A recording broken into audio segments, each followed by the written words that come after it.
how do you unmask? Yes. So we'll let Dr. Dom start with how do you unmask? Because it's actually very difficult. And if you're neurodiverse and you've been masking or camouflaging for your life, it's hard to know how to stop doing that. It's a mixed thing because, I guess where we want to just kind of cover before going into how to do it is that it's not just all negative.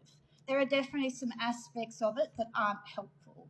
And, it takes a lot of energy and effort. And depending on if it's coming from a shame-based place, if it's coming from it is not okay for me to have these traits and they're in some way shameful, then that's really going to be impacting on your sense of self and your mental health. But there are some positive aspects as well. It's kind of, we do live in a neurotypical majority world. And, Hi, Chris. it's a little bit like if you go to a foreign country, you're going to have to, you're going to work to try and adapt to that culture. It helps you kind of, that actually takes less effort at a certain point. So it's very much about looking at where is it unhelpful and where is it actually a helpful thing. And to a certain extent, it does become involuntary. It's not something you can completely control.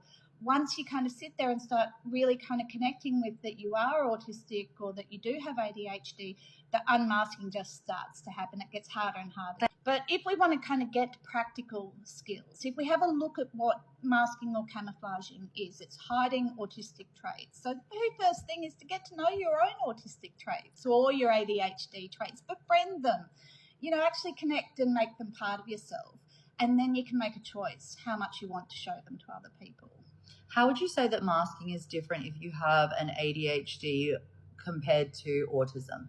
What do you think happens in the distinguishing between ADHD and autism? I think ADHD masking is a lot more about hiding areas that you might struggle with. So if somebody's got a lot of executive dysfunction, they'll often be doing a lot of coping things to make sure that other people don't see that, partially because there's just so much moral judgment out there about that area.